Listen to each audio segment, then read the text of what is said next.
딸아, 아빠가 미안하다. 3년만 살다 와라. 너만 조금 참아주면 우리 가족 10억 빚을 갚을 수 있다. 그 말을 듣는 순간 제 귀를 의심했습니다. 10억 때문에 얼굴도 모르는 남자와 결혼하라고요? 제 인생을 돈으로 파시는 거예요? 하지만 현실은 제 분노보다 훨씬 잔인했습니다. 도박 빚에 쫓기던 아빠, 항암 치료를 시작한 엄마, 그리고 시설에 들어가 있는 제 동생, 도망칠 곳도 버틸 방법도 없는 상황에서 저는 하나의 제안을 받았습니다. 10억 원 빚 탕감, 어머니 병원비 전액 지원, 동생 시설비 평생 보장. 지금 이 시대에 돈에 팔려 시집가는 사람이 어디 있냐고요? 네, 바로 제 이야기입니다. 지금부터 그날의 이야기를 들려드리려고 합니다. 라디오 타자기의 이야기를 시작하기 전 구독과 좋아요를 눌러주세요. 여러분의 작은 관심이 다음 이야기를 만드는 데 큰 힘이 됩니다. 안녕하세요. 저는 신혼 첫날 밤, 제 남편에게서 도망치려 했던 여자입니다. 다른 신혼의 신부처럼 행복한 첫날 밤 이야기는 아닙니다. 제 신혼 첫날 밤은 생과 사의 갈림길이었습니다. 결혼식을 올린 바로 그날은 호텔 스위트룸에 깨끗하게 정돈된 침대, 그리고 유리창 너머로 펼쳐진 야경까지 모든 게 완벽했습니다. 제 마음만 빼고요. 남편은 침대 끝에 앉아 말없이 창밖을 보고 있었습니다. 저는 화장실에서 천천히 드레스를 벗고 있었습니다. 거울 속 제 얼굴은 놀랄 만큼 창백했고 입술에 바른 립스틱만 유난히 붉었습니다. 마치 이 상황이 거짓말인 것처럼요. 그때 문득 거울 속의 저를 바라보며 이런 생각이 들었습니다. 나는 지금 뭘 하고 있는 걸까? 하지만 저는 실은 답을 이미 알고 있었습니다. 저는 사랑해서 선택한 결혼이 아닌 돈 때문에 결혼을 했습니다. 화장실에서 나왔을 때도 남편은 여전히 같은 자세로 앉아 있었습니다. 휠체어에 앉은 채 창밖만 바라보고 있었습니다. 먼저 자도 돼. 난 좀 더 있다가 누울게. 남편의 목소리는 낮고 무덤덤했습니다. 제 쪽을 한 번도 보지 않았습니다. 네, 그럼. 저는 더 묻지 않고 침대로 갔습니다. 이불을 덮고 눈을 감았지만 잠은 전혀 오지 않았습니다. 자꾸만 남편의 뒷모습이 떠올랐습니다. 방 한가운데 혼자 떨어진 섬처럼 고립돼 있는 모습이요. 얼마나 시간이 흘렀을까요? 휠체어가 움직이는 소리가 들렸습니다. 침대 옆에 멈춰 서고 몸을 옮기는 작은 소음이 이어졌습니다. 저는 눈을 감은 채 숨을 죽이고 있었습니다. 그때였습니다. 어둠 속에서 남편의 목소리가 들려왔습니다. 짧았고 담담했고 혼잣말처럼 조용히 내뱉었습니다. 그 한마디 때문에 저는 결국 일어나지 못했습니다. 문손잡이에 손을 얹지도 못했고 캐리어를 끌지도 못했습니다. 그날 밤 저는 한숨도 자지 못했습니다. 남편도 마찬가지였던 것 같습니다. 둘 다 잠든 척하며 긴 밤을 보냈습니다. 마치 서로에게서 도망치지 않기 위해 움직이지 않기로 한 것처럼요. 다음 날 아침이 왔습니다. 남편은 일찍 일어나 거실로 나갔습니다. 저는 침대에 누운 채 천장만 바라봤습니다. 어젯밤 남편이 한 말이 계속 귓가에 맴돌았습니다. 그 짧은 한마디가 왜 이렇게 무거운 걸까요? 일어나서 세면대로 갔습니다. 거울 속 제 얼굴은 어제보다 더 지쳐 보였습니다. 거실로 나가자 남편은 식탁에 앉아 신문을 보고 있었습니다. 일어났어? 네, 그게 전부였습니다. 남편은 다시 신문에 시선을 고정했고 저는 주방으로 향했습니다. 냉장고를 열었지만 뭘 먹어야 할지 알 수 없었습니다. 배가 고프지 않았거든요. 밥 안 차려도 돼. 나 혼자 먹을게. 남편이 신문을 보며 말했습니다. 아니요, 전 괜찮아. 당신이 편한 대로 해. 더 이상 말을 이어갈 수 없었습니다. 저는 물 한 잔을 마시고 방으로 들어갔습니다. 일주일이 그렇게 흘러갔습니다. 저희는 부부였지만 부부가 아니었습니다. 같은 집에 살았지만 각자의 방에서 잤습니다. 아침 인사는 했지만 저녁 대화는 없었습니다. 남편은 저를 투명인간처럼 대했고 저도 남편을 의식적으로 피했습니다. 그게 서로에게 편한 방식이라고 생각했습니다. 하지만 밤마다 신혼 첫날 밤이 떠올랐습니다. 남편이 어둠 속에서 한 그 말이요. 그 한마디가 제 가슴 어딘가에 박혀서 빠지지 않았습니다. 왜일까요? 왜 그 말이 이렇게 저를 붙잡는 걸까요? 저는 이해할 수 없었습니다.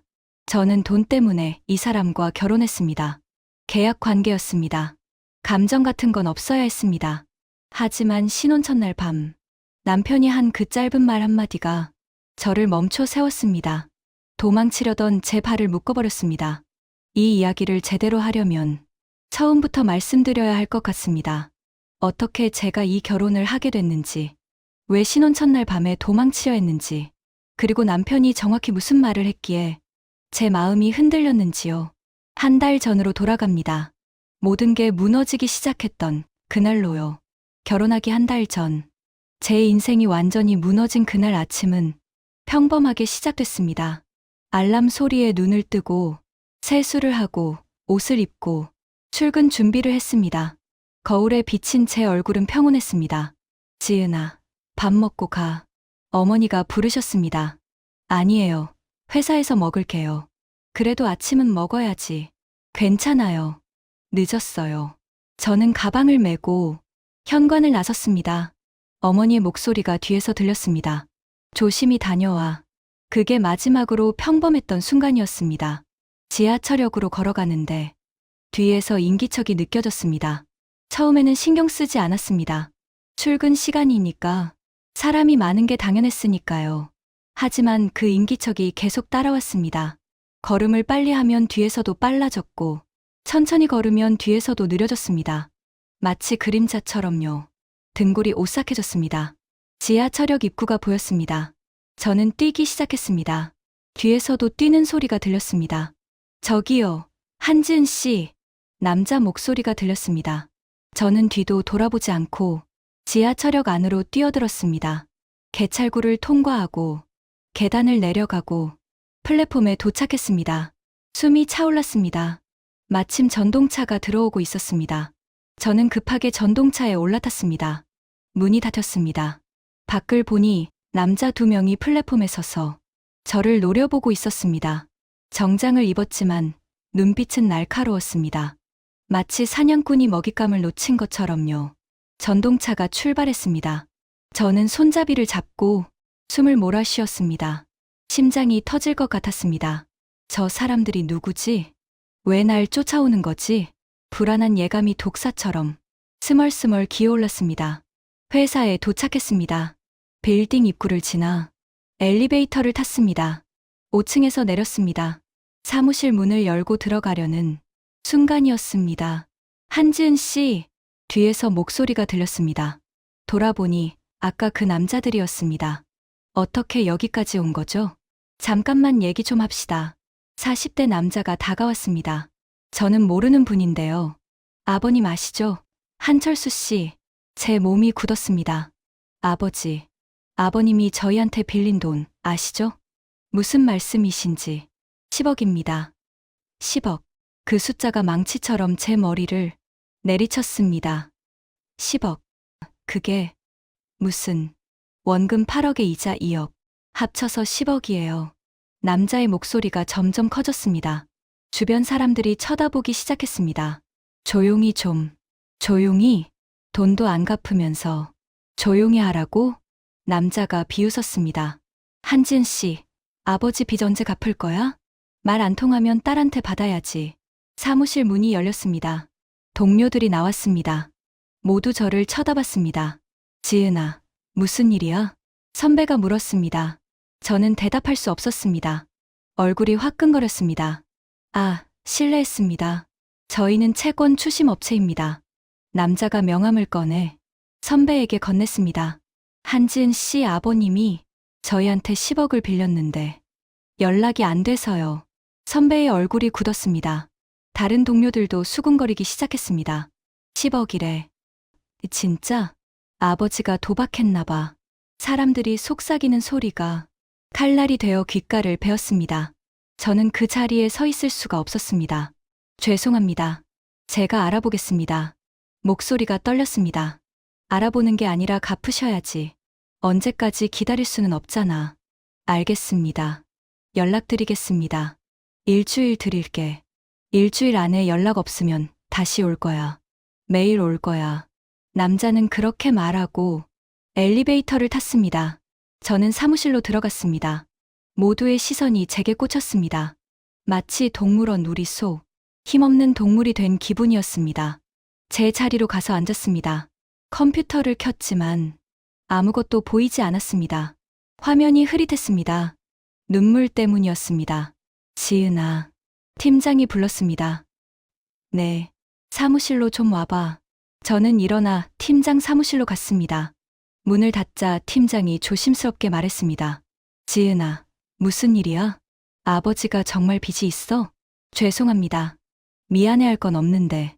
근데 회사까지 찾아오면 곤란해. 다른 직원들도 불편해하고 다시는 안 올 겁니다. 거짓말이었습니다. 저도 알고 있었습니다. 그래야 할 텐데. 회사 이미지도 있고. 지은아, 미안한데 좀 생각해봐야 할 것 같아. 네, 이런 일이 계속되면 회사에서도 조치를 취해야 할 수도 있어. 팀장의 말이 가시처럼 박혔습니다. 조치. 그게 무슨 뜻인지 저는 알았습니다. 알겠습니다. 오늘은 일찍 퇴근해도 돼. 집안일 좀 정리하고. 감사합니다. 저는 사무실을 나왔습니다. 책상으로 돌아와 가방을 챙겼습니다. 동료들이 쳐다봤지만 아무도 말을 걸지 않았습니다. 저는 유령처럼 사무실을 빠져나왔습니다. 엘리베이터를 타고 1층으로 내려갔습니다. 밖으로 나오니 햇빛이 눈부셨습니다. 하지만 제 마음은 온통 어둠 속이었습니다. 세상이 무너지는 소리가 들렸습니다. 집으로 돌아가는 길. 다리가 후들거렸습니다.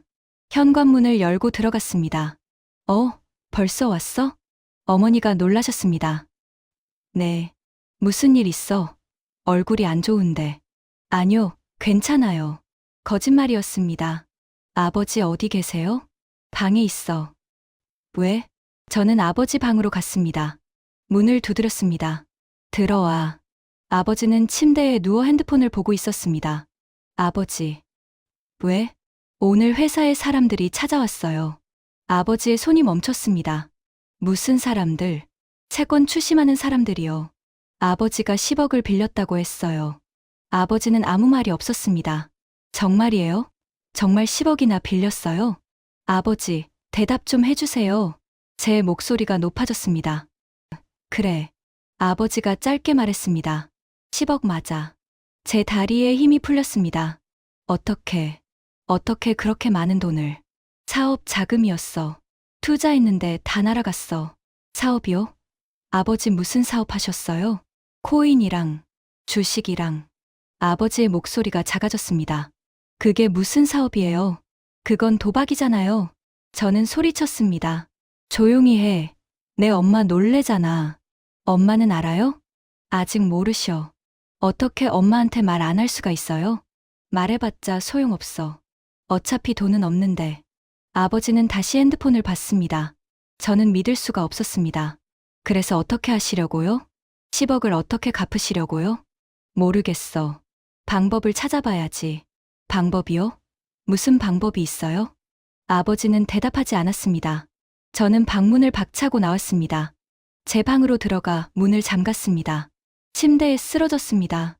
눈물이 쏟아졌습니다. 10억. 어떻게 갚아. 평생 일해도 못 갚을 돈이야. 제 인생이 한순간에 무너지는 게 느껴졌습니다. 29살. 저는 특수교사가 되고 싶었습니다. 자폐 스펙트럼 장애가 있는 동생 민준이처럼 도움이 필요한 아이들을 가르치고 싶었습니다. 민준이는 지금 시설에서 생활하고 있었습니다. 어머니가 돌보시기 힘드셔서 작년부터 전문 시설에 보냈습니다. 한 달에 150만 원이 드는 곳이었습니다. 그것도 이제 낼 수 없게 되는 걸까요? 그리고 어머니, 작년에 유방암 진단을 받으셨습니다. 다행히 초기였지만 수술과 항암 치료가 필요했습니다. 건강보험이 적용되지 않는 항암제를 써야 한다고 했습니다. 한 번에 200만 원씩 6개월 동안. 그것도 이제 불가능해지는 걸까요? 저는 베개에 얼굴을 묻고 울었습니다. 그렇게 한참을 울고 있는데 밖에서 소리가 들렸습니다. 뭐라고요? 어머니의 목소리였습니다. 10억이요? 빚이 10억이라고요? 어머니가 아버지를 아신 겁니다. 여보, 진정해. 진정하라고요? 10억 빚을 지고 진정하라고요? 내가 어떻게든 해결할게. 어떻게요? 어떻게 해결한다는 겁니까? 어머니의 목소리가 떨렸습니다. 민준이는 어떡하고, 내 병원비는 어떡해요? 지은이는요? 그러니까 내가 방법을 찾아본다니까. 방법. 당신이 무슨 방법을 찾아요? 코인이랑 주식으로 날린 사람이. 저는 방문을 열고 나갔습니다. 거실에서 부모님이 마주 서 계셨습니다. 어머니는 울고 계셨고 아버지는 고개를 숙이고 있었습니다. 엄마, 지은아. 어머니가 저를 안았습니다. 미안해. 엄마가 미안해. 엄마 잘못 아니에요. 우리는 그렇게 안고 울었습니다. 아버지는 그 모습을 보다가 자기 방으로 들어가 버렸습니다. 그날 밤, 저는 잠을 이룰 수 없었습니다. 10억. 그 무게가 제 가슴을 짓눌렀습니다. 평생 일해도 갚을 수 없는 돈.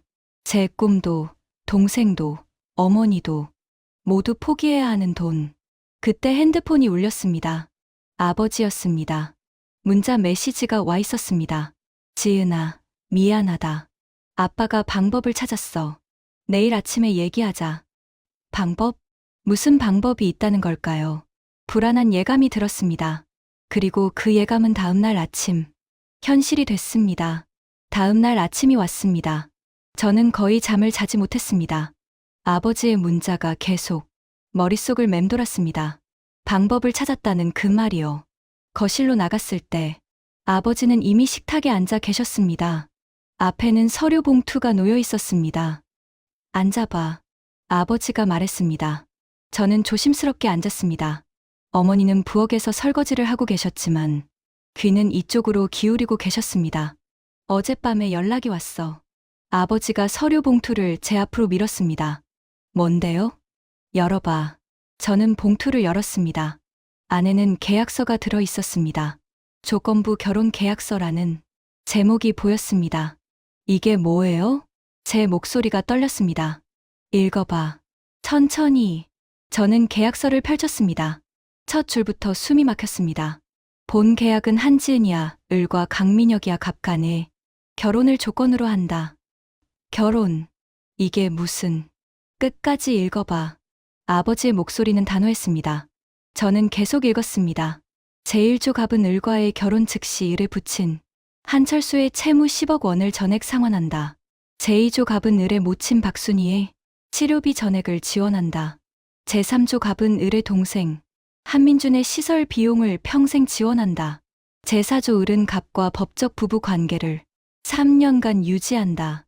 제5조 3년 후 을은 이혼을 요구할 수 있으며 갑은 이에 동의한다.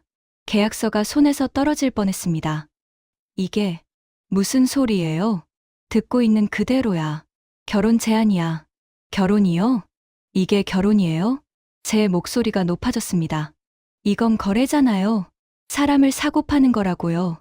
목소리 낮춰. 내 엄마 놀래잖아. 지금 그게 중요해요? 저를 파는 건데. 아버지가 책상을 쳤습니다. 팔다니. 내가 지금 무슨 말을 하는 거야? 그럼 이게 뭔데요? 10억에 저를 넘기는 거잖아요. 부엌에서 설거지하던 소리가 멈췄습니다. 어머니가 거실로 나오셨습니다. 여보, 이게 무슨 소리예요? 어머니가 계약서를 집어 들었습니다. 읽는 동안 어머니의 얼굴이 점점 하얗게 변했습니다. 안 돼요. 이건 안 돼요. 어머니가 고개를 저었습니다. 지은이를 이렇게 보낼 순 없어요. 당신은 가만히 있어. 아버지가 소리쳤습니다. 지금 우리한테 다른 방법이 있어? 10억을 당장 어디서 구한다고? 그래도 이건 아니잖아요. 지은이는 우리 딸이에요. 알아. 그러니까 이렇게라도 하는 거잖아. 아버지의 목소리에는 절박함이 묻어났습니다. 지은이 인생 하나로 우리 가족 다 살릴 수 있어. 내 병원비도, 민준이 시설 비용도, 빚도 다 해결돼. 저는 아버지를 쳐다봤습니다. 제 인생 하나로요? 지은아, 제 인생이 그렇게 가벼워요? 10억에 팔아넘길 만큼요? 팔아넘기는 게 아니야. 결혼이야, 결혼. 상대가 누군데요? 어떤 사람인데요? 저는 계약서를 다시 봤습니다. 강민혁, 만 35세의 사업가. 이 사람 누구예요? 강민혁. 교통사고로 하반신 장애를 입은 사람이야. 제 손이 얼어붙었습니다. 장애인이요? 그래. 2년 전 사고로 휠체어 생활을 하게 됐어. 아버지는 담담하게 말했습니다. 원래 약혼녀가 있었는데 사고 후에 파혼당했대. 가족들도 다 떠나고. 그래서요? 그래서 저한테 결혼하라고요? 이 사람은 돈이 많아. 부모님이 물려준 재산이 어마어마하대. 아버지의 눈이 번뜩였습니다. 10억 정도는 아무것도 아니래. 그래서 이런 제안을 한 거야. 왜요? 왜 저한테요? 상대방 변호사가 그러더라. 강민혁 씨가 필요한 건 사랑이 아니라 법적 배우자래. 무슨 뜻이에요? 그냥 옆에 있어줄 사람. 3년만 같이 살아주면 돼. 아버지는 마치 아주 간단한 일인 것처럼 말했습니다. 저는 웃음이 나왔습니다. 쓴 웃음이었습니다. 그냥 옆에 있어주기만 하면 된다고요? 3년 동안 모르는 남자 옆에서요? 지은아, 이게 우리가 살 수 있는 유일한 방법이야. 아버지가 제 손을 잡으려 했습니다. 저는 손을 뿌리쳤습니다. 왜 제가 희생해야 해요? 왜 제 인생을 포기해야 해요? 포기하는 게 아니야. 3년만 참으면 돼. 3년 후엔 이혼할 수 있어. 3년이요? 3년이 짧아요? 내 나이 29이야. 32 되면 다시 시작할 수 있어. 아버지는 진심으로 그렇게 믿는 것 같았습니다. 저는 어머니를 쳐다봤습니다. 어머니는 고개를 숙이고 울고 계셨습니다. 엄마는 어떻게 생각하세요? 지은아. 어머니의 목소리가 떨렸습니다. 엄마는 내가 행복했으면 좋겠어. 근데 어머니는 말을 잇지 못했습니다. 근데 뭐예요? 민준이 시설비를 못 내면 나와야 해. 그럼 어머니는 더 이상 말하지 못했습니다. 저는 알고 있었습니다. 민준이가 시설에서 나오면 어머니가 돌봐야 한다는 것을요. 암 치료를 받으면서 자폐 스펙트럼 장애가 있는 아들을 돌보는 건 불가능했습니다. 지은아. 아버지가 다시 말했습니다. 이건 내 선택이야. 아빠가 강요하는 건 아니야. 거짓말이었습니다. 이미 선택지는 하나밖에 없었으니까요. 며칠만 생각해봐. 다음 주까지 답 주면 돼. 아버지는 그렇게 말하고 일어났습니다. 저는 식탁에 홀로 남았습니다. 계약서가 제 앞에 놓여 있었습니다. 마치 사형 선고서처럼요. 어머니가 조용히 다가와 제 어깨에 손을 올렸습니다. 미안해, 지은아. 정말 미안해. 엄마 잘못 아니에요. 엄마가 아프지만 않았어도, 민준이가 시설에 있지만 않았어도, 엄마, 그만해요. 저는 어머니의 손을 잡았습니다. 제가 알아서 할게요. 그날 저는 방에 틀어박혀 나오지 않았습니다. 계약서를 몇 번이고 다시 읽었습니다. 읽을수록 현실이 되어갔습니다. 강민혁, 만 35세, 하반신 장애. 이 사람이 제 남편이 된다고요? 저는 한 번도 본 적 없는 사람과 결혼하게 된다고요? 창밖을 봤습니다. 봄이 오고 있었습니다. 꽃이 피기 시작하는 계절이었습니다. 하지만 제게는 겨울이 오고 있었습니다. 긴 겨울이요. 며칠이 지났습니다. 저는 계속 생각했습니다. 다른 방법은 정말 없을까? 10억을 갚을 다른 방법은 없을까? 하지만 답은 항상 같았습니다. 없었습니다. 일주일 후, 저는 아버지에게 말했습니다. 알겠어요. 할게요. 아버지의 얼굴이 환해졌습니다. 정말 하겠다고? 네. 대신 조건이 있어요. 뭐든지 말해봐. 3년 후에는 꼭 이혼할 거예요. 그때 아빠는 절대 말리지 마세요. 그래, 알았어. 약속할게. 저는 계약서에 사인했습니다. 펜을 쥔 손이 떨렸습니다. 제 이름을 쓰는 동안 제 인생이 팔려나가는 소리가 들리는 것 같았습니다. 한지은. 그렇게 저는 10억짜리 신부가 됐습니다. 계약서에 사인한 다음 날 연락이 왔습니다. 변호사로부터였습니다.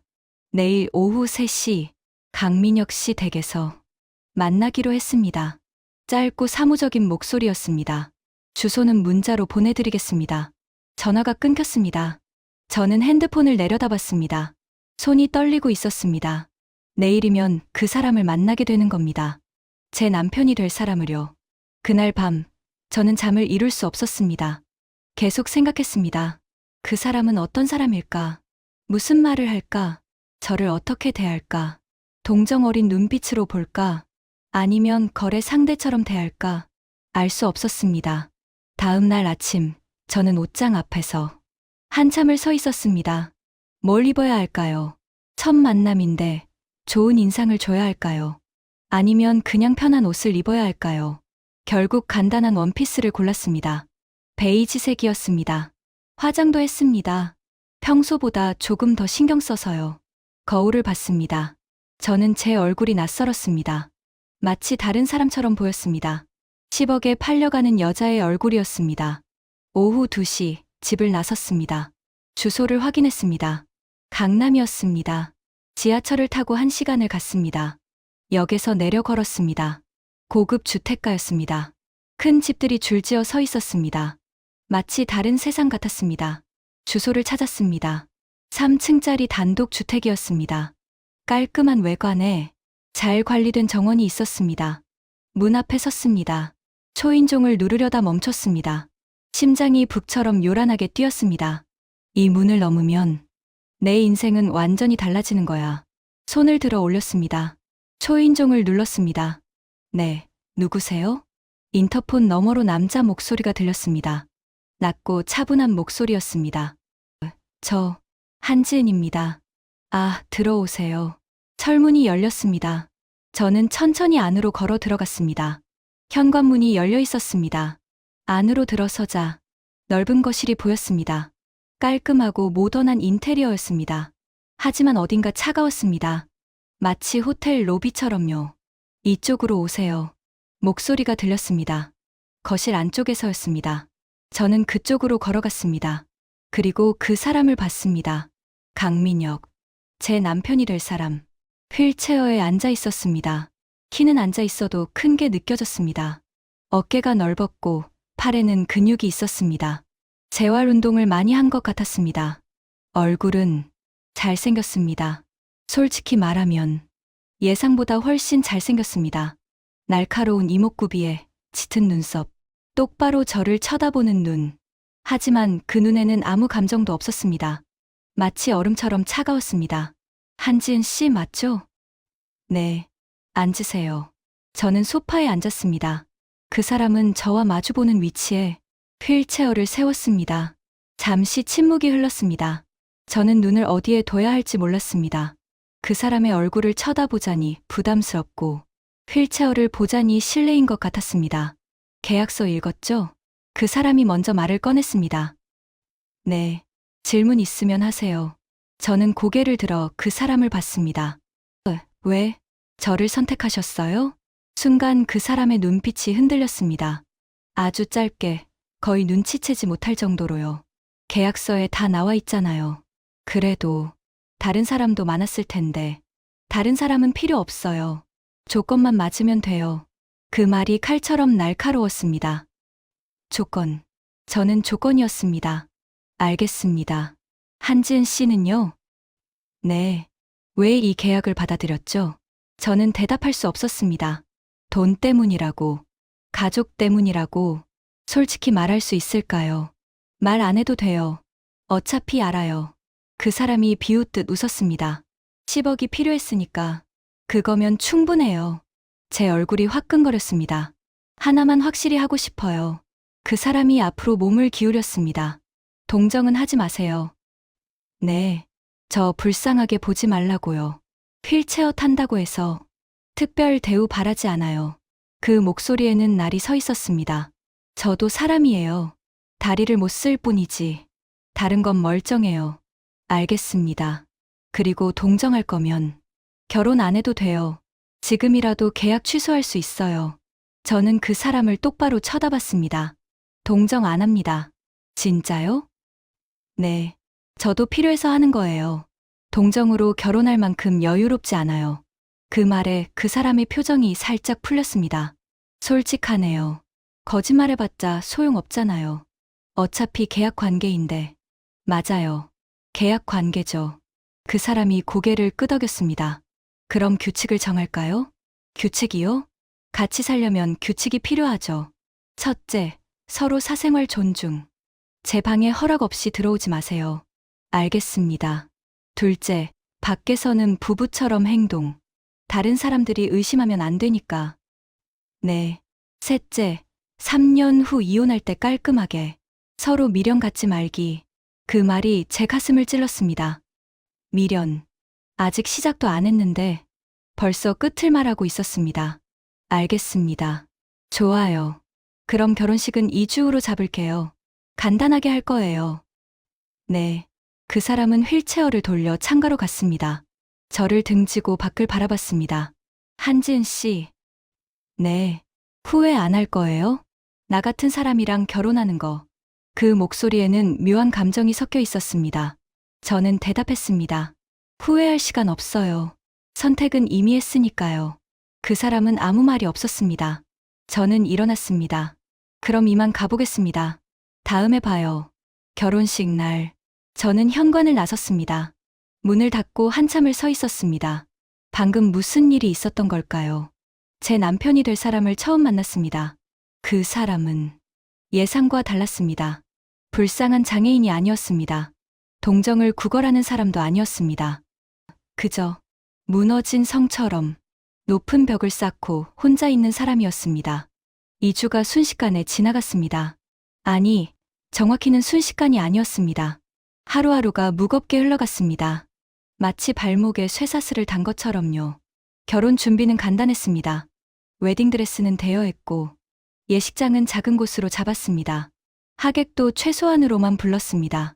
저희 쪽은 부모님과 친척 몇 명, 남편 쪽은 아무도 없었습니다. 하객 없으세요? 제가 물었을 때 변호사가 대답했습니다. 강민혁 씨는 혼자 오신다고 하셨습니다. 혼자. 그 단어가 제 가슴을 찔렀습니다. 결혼식 날 아침이 밝았습니다. 창밖은 화창했습니다. 하지만 저는 그 빛이 따뜻하게 느껴지지 않았습니다. 예식장에 도착했습니다. 작은 예식장이었습니다. 20명 정도 앉을 수 있는 곳이었습니다. 신부 대기실로 들어갔습니다. 메이크업 아티스트가 제 얼굴을 화장해줬습니다. 신부님, 긴장하셨어요? 얼굴이 너무 굳어 있어요. 좀 웃어보세요. 저는 억지로 웃었습니다. 거울에 비친 제 얼굴은 낯설었습니다. 하얀 드레스를 입고 화려하게 화장한 여자. 하지만 눈빛만은 죽어 있었습니다. 문이 열렸습니다. 어머니가 들어오셨습니다. 지은아. 어머니의 눈에는 눈물이 가득했습니다. 예쁘다. 정말 예쁘구나. 엄마. 미안해. 엄마가 정말 미안해. 어머니가 저를 안았습니다. 저는 울지 않으려고 애썼습니다. 화장이 지워질 테니까요. 괜찮아요, 엄마. 제 선택이에요. 거짓말이었습니다. 하지만 어머니를 위로해야 했습니다. 행복해야 해. 꼭 행복해야 해. 어머니는 그렇게 말하고 나가셨습니다. 저는 홀로 남았습니다. 거울을 봤습니다. 이게 내가 꿈꾸던 결혼식일까? 아니었습니다. 저는 사랑하는 사람과 결혼하고 싶었습니다. 친구들과 동료들이 축하해주는 결혼식을 하고 싶었습니다. 하지만 이렇게 드레스를 입게 될 줄은 꿈에도 몰랐습니다. 신부님, 입장 준비하세요. 스태프가 문을 두드렸습니다. 저는 부케를 들었습니다. 아버지가 기다리고 계셨습니다. 가자. 아버지의 목소리는 평소와 같았습니다. 죄책감이나 미안함 같은 건 없었습니다. 저는 아버지 팔을 잡았습니다. 예식장 문이 열렸습니다. 음악이 흘러나왔습니다. 바그너의 결혼 행진곡. 저는 천천히 걸었습니다. 버진 로드는 짧았습니다. 하지만 제게는 끝없이 길게 느껴졌습니다. 단상 위에 강민혁이 있었습니다. 휠체어에 앉아 있었습니다. 검은색 턱시도를 입고 있었고 표정은 무덤덤했습니다. 저와 눈이 마주쳤습니다. 그 눈에는 여전히 아무 감정도 없었습니다. 아버지가 제 손을 놓았습니다. 저는 단상 위로 올라갔습니다. 강민혁이 옆에 섰습니다. 주례가 말했습니다. 오늘 이 자리에. 주례의 말은 귀에 들어오지 않았습니다. 저는 그저 앞만 바라봤습니다. 신랑, 이 여자를 아내로 맞이하겠습니까? 예. 강민혁의 대답은 짧고 단호했습니다. 신부, 이 남자를 남편으로 맞이하겠습니까? 저는 입을 열었습니다. 예. 그 한 글자가 나오는데 평생이 걸린 것 같았습니다. 그럼 서약의 키스를 나누시기 바랍니다. 잠시 침묵이 흘렀습니다. 강민혁이 저를 쳐다봤습니다. 안 해도 돼요. 작은 목소리였습니다. 하지만 저는 고개를 저었습니다. 해야죠. 사람들이 보는데 저는 몸을 숙였습니다. 가볍게 입술을 맞댔습니다. 차갑고 짧은 키스였습니다. 마치 얼음 조각에 입술을 댄 것 같았습니다. 박수 소리가 들렸습니다. 듬성듬성한 박수였습니다. 사람이 적으니까요. 예식이 끝났습니다. 사진을 찍었습니다. 가족 사진이라고 할 것도 없었습니다. 저희 부모님과 저, 그리고 강민혁. 강민혁 쪽에는 아무도 없었습니다. 사진사가 말했습니다. 신랑 측 가족분들은 안 계세요? 네, 없습니다. 강민혁의 대답은 담담했습니다. 사진사는 더 이상 묻지 않았습니다. 예식장을 나왔습니다. 택시를 타고 호텔로 향했습니다. 강민혁은 따로 차를 타고 왔습니다. 택시 안에서 저는 창밖을 봤습니다. 거리는 평범했습니다. 사람들이 오가고 차들이 달리고 세상은 여전했습니다. 하지만 제 세상은 완전히 달라져 있었습니다. 호텔에 도착했습니다. 체크인을 했습니다. 스위트룸이었습니다. 엘리베이터를 타고 10층으로 올라갔습니다. 복도를 걸어 방 앞에 섰습니다. 강민혁이 카드키로 문을 열었습니다. 안으로 들어갔습니다. 넓은 방이었습니다. 킹사이즈 침대가 가운데 있었고 창밖으로는 서울 야경이 보였습니다. 짐 풀어요. 강민혁이 말했습니다. 저는 가방을 열었습니다. 옷을 꺼내 옷장에 걸었습니다. 강민혁도 자기 짐을 정리했습니다. 우리는 말이 없었습니다. 저녁이 됐습니다. 룸서비스로 식사를 시켰습니다. 식탁에 마주 앉아 먹었습니다. 맛있어요? 강민혁이 물었습니다. 네. 많이 드세요. 네. 대화는 거기서 끝났습니다. 우리는 침묵 속에서 식사를 마쳤습니다. 밤이 깊어갔습니다. 저는 화장실에 가서 드레스를 벗었습니다. 편한 옷으로 갈아입었습니다. 거울을 봤습니다. 화장을 지우니 평범한 제 얼굴이 나타났습니다. 이제 시작이구나. 화장실에서 나왔습니다. 강민혁은 침대에 누워 있었습니다. 먼저 자도 돼요. 네. 저는 침대 반대편에 누웠습니다. 등을 돌렸습니다. 침묵이 방을 가득 채웠습니다. 무거운 침묵이었습니다. 시간이 흘렀습니다. 1시간쯤 지났을까요? 저는 일어났습니다. 조용히 침대에서 내려왔습니다. 옷장을 열고 캐리어를 꺼냈습니다. 옷을 챙기기 시작했습니다. 최대한 소리 나지 않게요. 이건 아니야. 이렇게는 못 살아. 캐리어에 옷을 다 넣었습니다. 지퍼를 닫았습니다. 캐리어를 끌고 현관으로 향했습니다. 바퀴 소리가 작게 났습니다. 현관문 앞에 섰습니다. 손을 뻗어 손잡이를 잡았습니다. 차가웠습니다. 바로 그때였습니다. 뒤에서 목소리가 들렸습니다. 강민혁이었습니다. 그 사람이 뭔가 말했습니다. 짧고, 낮고, 떨리는 목소리로요. 그 한마디를 듣는 순간, 제 손이 손잡이에서 떨어졌습니다. 심장이 멎는 것 같았습니다. 제 발이 그 자리에 뿌리를 내렸습니다. 신혼 첫날 밤, 저는 캐리어를 끌고 현관문 앞에 서 있었습니다. 손잡이를 잡았습니다. 차가웠습니다. 바로 그때 뒤에서 남편의 목소리가 들렸습니다. 가는 거예요? 저는 손잡이를 잡은 채 얼어붙었습니다. 뒤돌아볼 수가 없었습니다. 어차피 갈 거 알고 있었어요. 남편의 목소리는 차갑고 담담했습니다. 사람들은 다 떠나더라고요. 내가 이렇게 되고 나서 약혼녀도, 친구들도, 가족들도 모두가 떠난 자리에 언제나 난 혼자였어요. 이제 익숙해요. 제 손이 떨렸습니다. 한지은 씨는 그나마 결혼식까지는 버텼네요. 대단해요. 남편이 휠체어를 움직이는 소리가 들렸습니다. 제게 다가오고 있었습니다. 떠나고 싶으면 떠나요. 남편이 제 옆까지 왔습니다. 그리고 현관문을 열었습니다. 붙잡지 않을게요. 어차피 붙잡아봤자 소용없는 거 알거든요. 문이 활짝 열렸습니다. 복도에 차가운 바람이 밀려 들어왔습니다. 가요. 한마디였습니다. 돌아오지 마요. 저는 캐리어를 끌고 한 발짝 나갔습니다. 복도에 섰습니다. 뒤에서 남편의 목소리가 다시 들렸습니다. 그래도 그 목소리가 떨리는 것 같았습니다. 이 시간까지 있어줘서 고마웠어요. 제 발이 멈췄습니다. 모두가 떠난 자리에 언제나 혼자예요. 그 한마디가 제 가슴을 관통했습니다. 마음이 아팠습니다. 저는 뒤돌아봤고 남편이 거기 있었습니다. 휠체어에 앉아 저를 바라보고 있었습니다. 그 눈빛에는 분노도 원망도 없었습니다. 그저 체념만 가득했습니다. 텅 빈 눈빛이었습니다. 마치 오래전부터 이 순간을 예상하고 있었다는 듯이요. 미안해요. 제 입에서 말이 새어나왔습니다. 정말 미안해요. 캐리어 손잡이에서 손이 떨어졌습니다.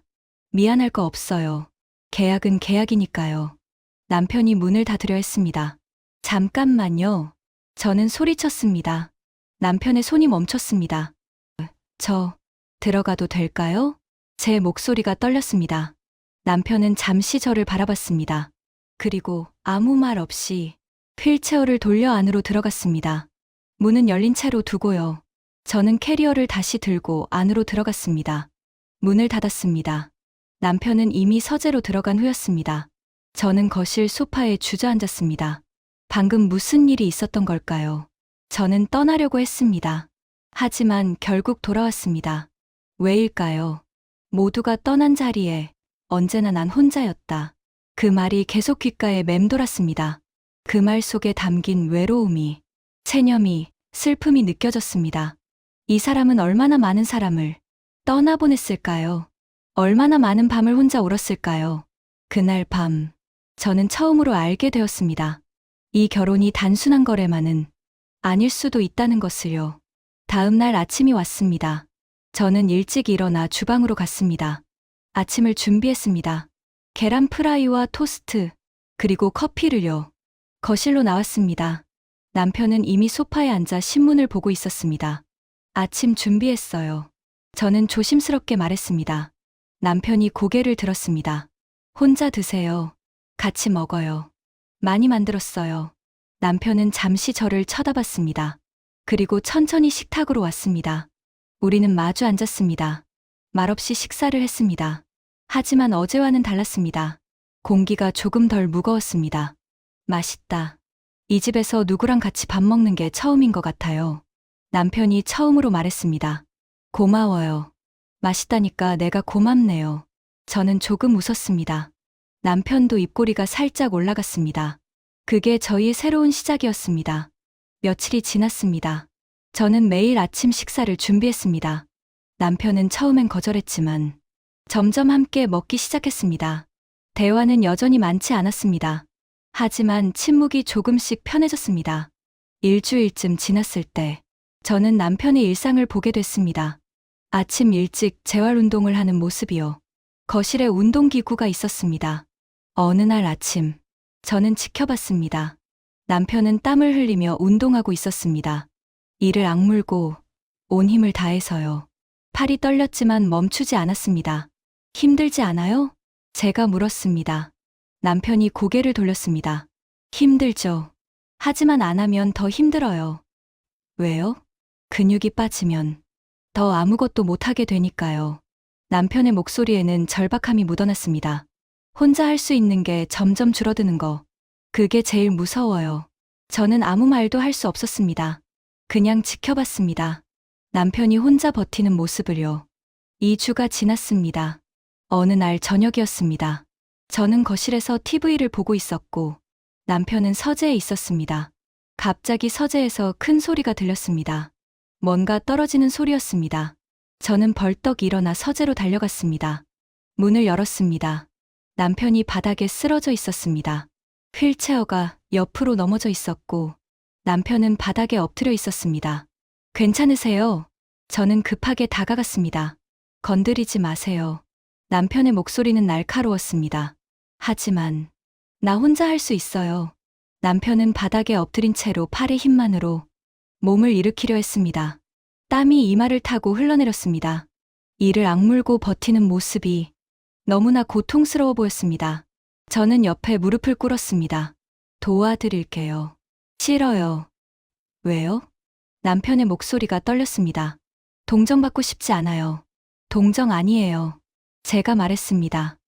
그냥 도와주고 싶어서요. 남편이 저를 쳐다봤습니다. 그 눈에는 경계심이 가득했습니다. 정말요? 네, 정말이에요. 잠시 침묵이 흘렀습니다. 남편이 고개를 끄덕였습니다. 도와주세요. 저는 남편을 부축했습니다. 휠체어를 일으키고 남편을 올렸습니다. 남편의 체온이 느껴졌습니다. 따뜻했습니다. 고맙습니다. 남편이 작게 말했습니다. 별 말씀을요. 그날 밤 뭔가 달라졌습니다. 보이지 않는 벽이 조금 허물어진 것 같았습니다. 우리는 여전히 부부는 아니었지만 더 이상 완전한 남남도 아니었습니다. 조금씩, 아주 조금씩 서로를 이해하기 시작했습니다. 한 달이 흘렀습니다. 놀랍게도 저희는 조금씩 가까워지고 있었습니다. 아침마다 함께 식사를 했고, 저녁에는 거실에서 TV를 같이 봤습니다. 대화도 조금씩 늘어났습니다. 오늘 날씨 좋네요. 그러게요. 산책 갈까요? 산책이요? 네. 저도 밖에 나가고 싶어요. 우리는 함께 공원에 갔습니다. 제가 휠체어를 밀었습니다. 봄바람이 불었고 꽃들이 피어나고 있었습니다. 예쁘네요. 남편이 말했습니다. 정말요. 한지은 씨도요. 저는 깜짝 놀라 남편을 쳐다봤습니다. 남편은 웃고 있었습니다. 처음 보는 미소였습니다. 제 얼굴이 뜨거워졌습니다. 장난이에요. 표정 좀 보세요. 남편이 웃었습니다. 저도 따라 웃었습니다. 그렇게 우리는 조금씩 서로에게 익숙해졌습니다. 어느 날 저녁, 저는 요리를 하고 있었습니다. 남편이 주방으로 왔습니다. 뭐 만들어요? 된장찌개요. 좋아하세요? 좋아해요. 다행이다. 제가 제일 잘하는 거거든요. 기대할게요. 남편은 식탁에 앉아 저를 지켜봤습니다. 예전 같으면 불편했을 텐데 지금은 괜찮았습니다. 오히려 누군가 제 요리를 기다려주는 게 좋았습니다. 식사를 하면서 남편이 물었습니다. 한지은 씨는 원래 뭐 하고 싶었어요? 특수교사요. 동생이 자폐 스펙트럼 장애가 있어서 그런 아이들 가르치고 싶었어요. 좋은 꿈이네요. 이제는 불가능하지만요. 왜요? 이렇게 됐잖아요. 결혼도 했고 남편이 젓가락을 내려놓았습니다. 한지은 씨, 이건 3년 계약이에요. 3년 후에는 자유예요. 알아요. 그때 다시 시작하면 돼요. 꿈을요. 저는 남편을 쳐다봤습니다. 그 눈빛은 진심이었습니다. 고맙습니다. 뭐가요? 당연한 얘기잖아요. 그날 밤, 저는 생각했습니다. 이 사람은 생각보다 따뜻한 사람이구나. 겉으로는 차갑지만 속은 다른 사람이구나. 그렇게 한 달 반이 흘렀습니다. 어느 토요일 아침이었습니다. 저는 아버지에게 전화를 걸었습니다. 일주일 전부터 아버지 전화가 연결되지 않았습니다. 이상했습니다. 다시 걸었습니다. 여전히 연결되지 않았습니다. 어머니에게 전화했습니다. 어머니도 받지 않으셨습니다. 불안한 예감이 들었습니다. 집으로 가봐야 할 것 같았습니다. 저 친정 좀 다녀와도 될까요? 남편에게 물었습니다. 무슨 일 있어요? 전화가 안 돼서요. 좀 이상해서. 같이 갈까요? 아니요, 괜찮아요. 금방 올게요. 저는 택시를 타고 친정으로 갔습니다. 현관 비밀번호를 누르고 들어갔습니다. 집 안은 조용했습니다. 엄마, 아빠, 아무 대답이 없었습니다. 거실로 들어갔습니다. 어머니가 소파에 앉아 계셨습니다. 고개를 숙이고 울고 계셨습니다. 엄마, 무슨 일이에요? 저는 달려가 어머니를 안았습니다. 지은아. 어머니의 목소리가 떨렸습니다. 내 아빠가. 아빠가 왜요? 어디 갔어요? 도망갔어. 제 몸이 얼어붙었습니다. 뭐라고요? 돈 들고. 도망갔어. 어머니는 더 이상 말을 잇지 못했습니다. 저는 어머니 방으로 갔습니다. 옷장이 텅 비어 있었습니다. 아버지의 옷들이 모두 사라져 있었습니다. 책상 위에 쪽지가 하나 놓여 있었습니다. 아버지 필체였습니다. 미안하다. 잘 살아라. 단 6글자였습니다. 저는 그 쪽지를 구겨버렸습니다. 거실로 돌아왔습니다. 언제요? 언제 나간 거예요? 사흘 전. 새벽에 나갔어. 돈 좀 찾아온다고. 그러고 연락 없어요? 전화도 안 돼. 다 끊어버렸어. 저는 주저앉았습니다. 머리가 하얗게 변했습니다. 도망갔다고요? 돈을 들고? 얼마요? 얼마를 가져갔어요? 강민혁 씨가 준 돈. 5천만 원. 어머니가 울면서 말했습니다. 병원비랑 민준이 시설비로 쓰려고 남겨둔 돈. 제 가슴에 못이 박히는 것 같았습니다. 5천만 원. 그건 제 결혼 대가로 받은 돈 중 일부였습니다. 어머니와 동생을 위해 남겨둔 돈이었습니다. 그걸 아버지가 가져갔다고요?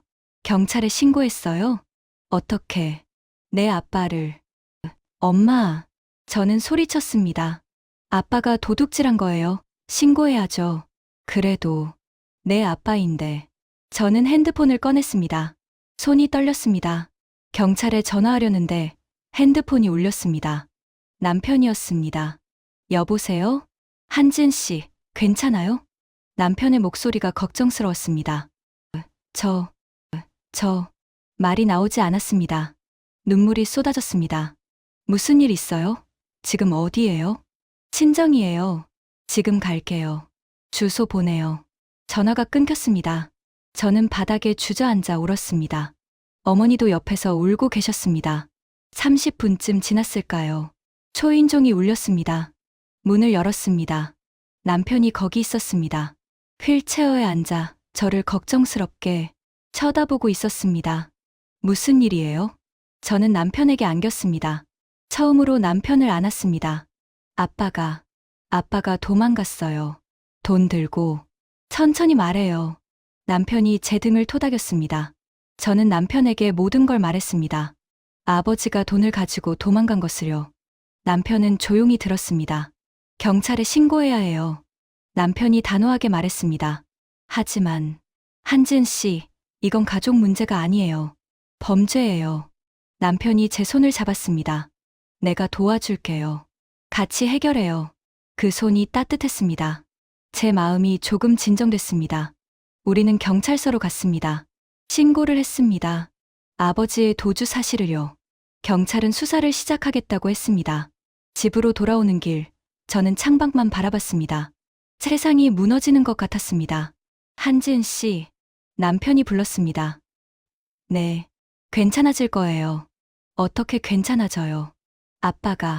아버지 잘못이에요. 당신 잘못 아니에요. 남편의 목소리는 단호했습니다. 그리고 나는 당신 편이에요. 잊지 마요. 제 눈에서 눈물이 또 흘렀습니다.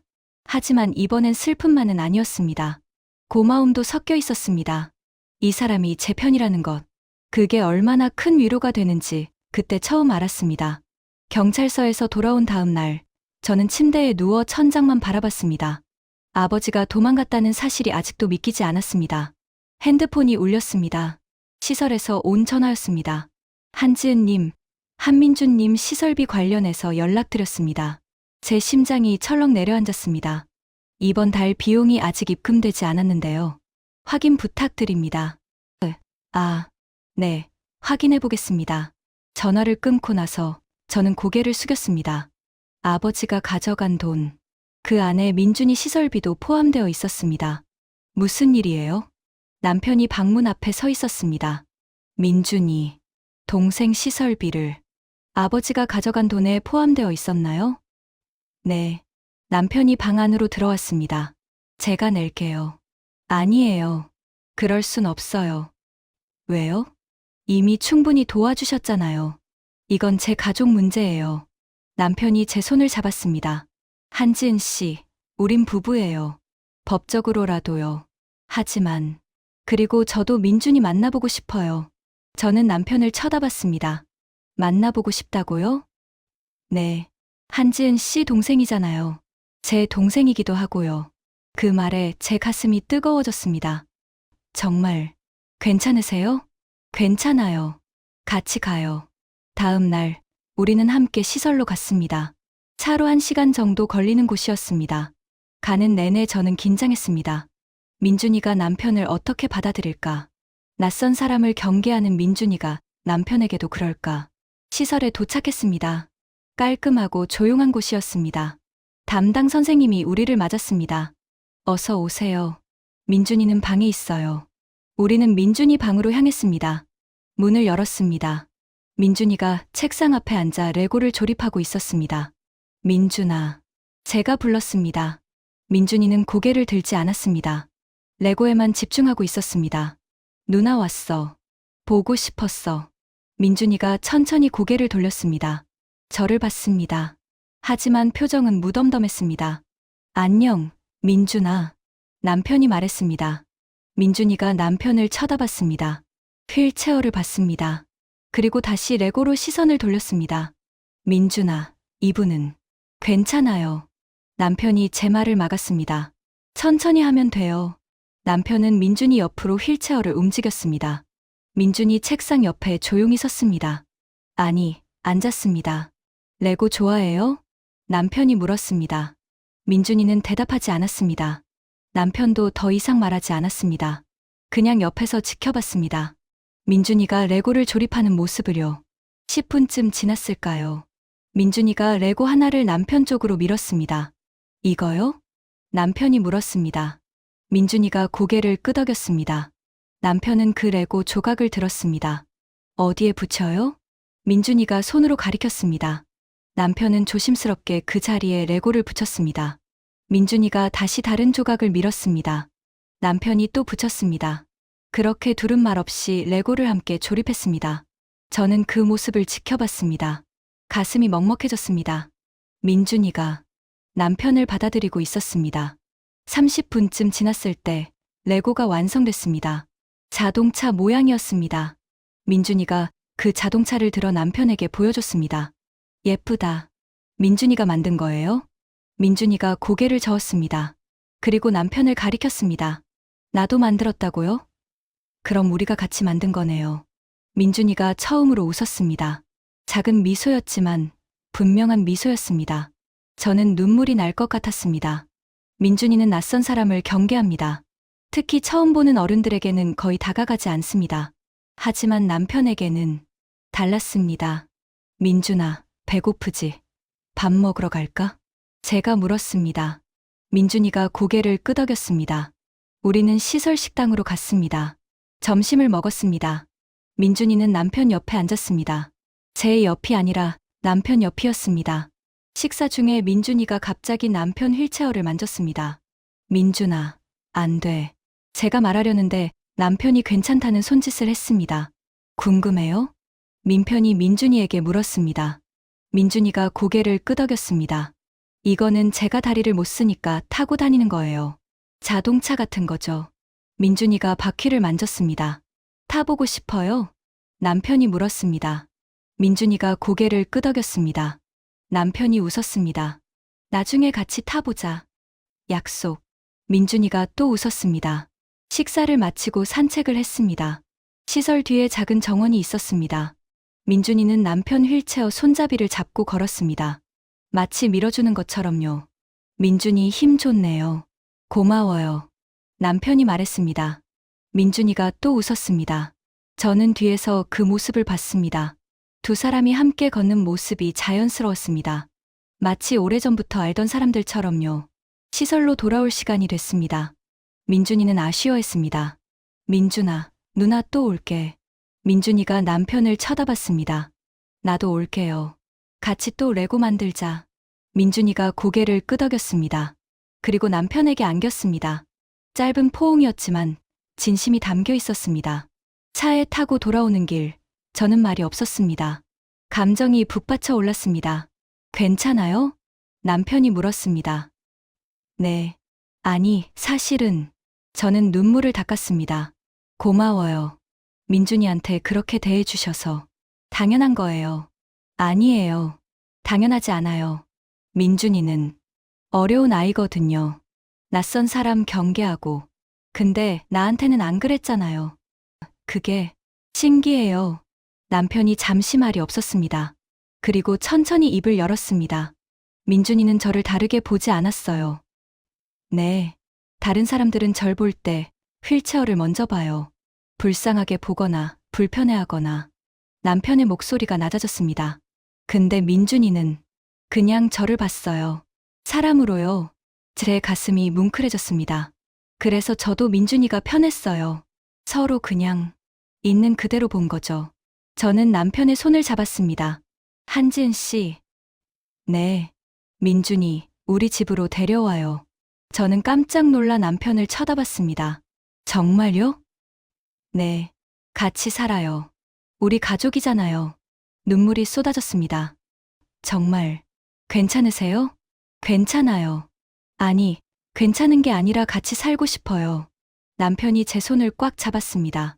우리 셋이 가족이 되는 거예요. 그날 저는 깨달았습니다. 이 사람은 정말 특별한 사람이라는 것을요. 민준이를 만나고 일주일 후 경찰에게서 연락이 왔습니다. 아버지를 찾았다고 했습니다. 부산에서 도박장에 있다가 체포됐다고 했습니다. 가져간 돈은 이미 거의 다 날렸다고 했습니다. 저는 경찰서로 갔습니다. 남편이 함께 가주었습니다. 유치장에 아버지가 있었습니다. 초라한 모습이었습니다. 머리는 헝클어져 있었고 옷은 구겨져 있었습니다. 지은아, 아버지가 저를 봤습니다. 저는 아무 말도 하지 않았습니다. 미안하다. 아빠가 미안해. 이제 그만하세요. 제 목소리는 차갑고 단호했습니다. 지은아, 아빠가 잘못했어. 다시는 안 그럴게. 몇 번째 다시예요? 몇 번째 미안이에요? 저는 아버지를 똑바로 쳐다봤습니다. 저 이제 아버지 딸 아니에요. 호적에서 파낼 거예요. 더 이상 가족 아니에요. 아버지의 얼굴이 하얗게 변했습니다. 지은아, 그렇게까지 해야 해요.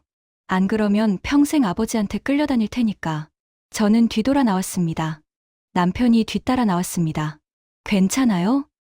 네, 이제 괜찮아요. 정말 괜찮았습니다. 마음이 후련했습니다. 마치 오래 짊어졌던 짐을 내려놓은 것처럼요. 그날 오후, 우리는 병원으로 갔습니다. 어머니가 입원해 계신 곳이었습니다. 아버지가 도망간 후 남편이 어머니 치료비를 지원해 주었습니다. 항암 치료를 받으실 수 있게요. 병실 문을 열었습니다. 어머니는 침대에 앉아 창밖을 보고 계셨습니다. 예전보다 훨씬 건강해 보이셨습니다. 엄마, 지은아, 왔니? 어머니가 환하게 웃으셨습니다. 어머님, 안녕하세요. 남편이 인사했습니다. 어머, 강서방도 왔네. 고마워. 늘 신경 써주고. 아니에요. 당연한 일이에요. 우리는 어머니 옆에 앉았습니다. 의사 선생님이 그러시던데 이제 곧 퇴원할 수 있대요. 어머니가 말씀하셨습니다. 정말요? 잘 됐다. 다 강서방 덕분이야. 치료비 걱정 없이 치료받을 수 있었으니까. 어머니의 눈에 눈물이 맺혔습니다. 지은아, 너 정말 좋은 사람 만났구나. 네, 엄마. 엄마가 미안해. 내 아빠 때문에. 엄마, 이제 그만해요. 아빠랑 이혼하기로 하셨잖아요. 응. 변호사가 다음 주에 온대. 서류 작성하러. 어머니가 한숨을 쉬었습니다. 이제 끝이야. 정말 끝. 저는 어머니 손을 잡았습니다. 엄마, 퇴원하시면 우리 집에 자주 오세요. 민준이도 곧 데려올 거예요. 정말. 민준이를? 네. 남편이 그렇게 하자고 했어요. 어머니가 남편을 쳐다봤습니다. 강서방, 정말 괜찮아? 네, 어머님. 민준이는 우리 가족이에요. 어머니가 눈물을 닦았습니다. 고마워. 정말 감사해. 병원을 나오며 남편이 말했습니다. 어머님 많이 좋아지셨네요. 당신 덕분이에요. 우리 가족인데 당연하죠. 그 말에 제 가슴이 따뜻해졌습니다. 며칠 후, 우리는 시설로 다시 갔습니다. 민준이를 데려오기 위해서였습니다. 민준이는 짐을 싸고 기다리고 있었습니다. 우리를 보자 환하게 웃었습니다. 민준아, 집 가자.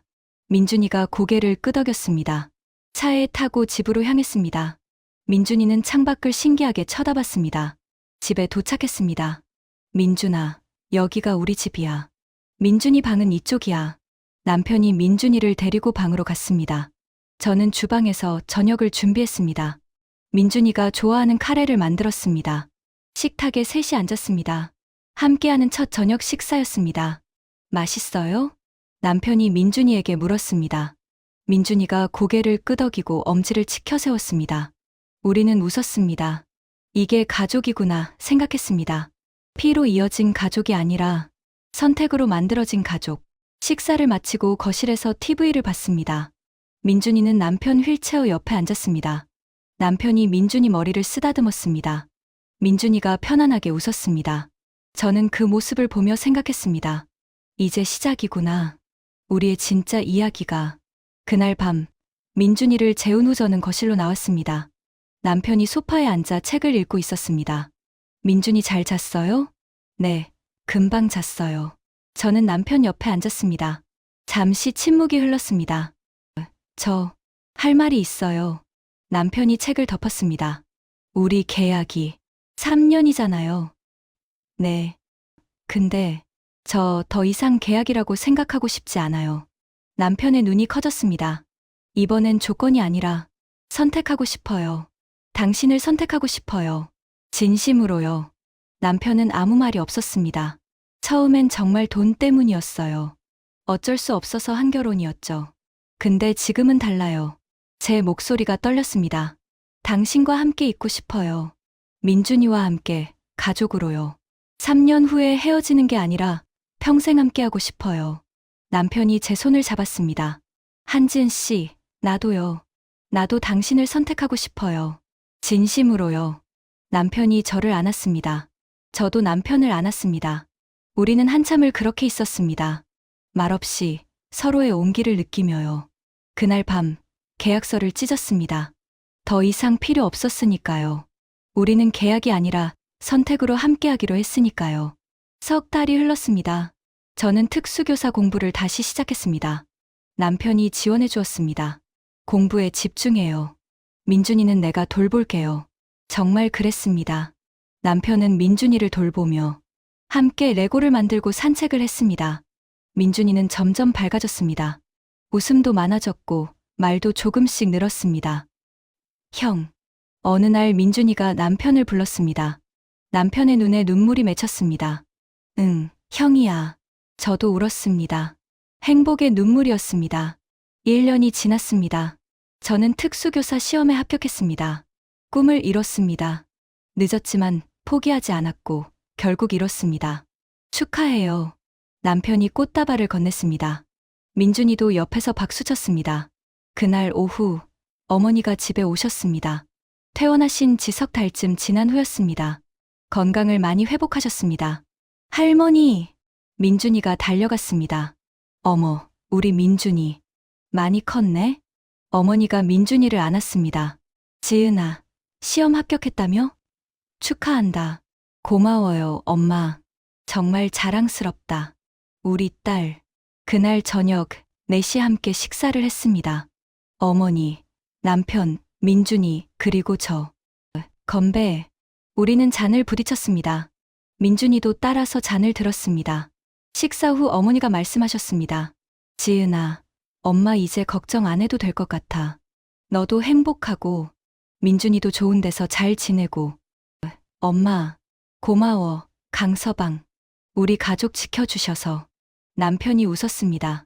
저야말로 가족을 얻었는걸요. 어머니를 배웅하고 집으로 돌아왔습니다.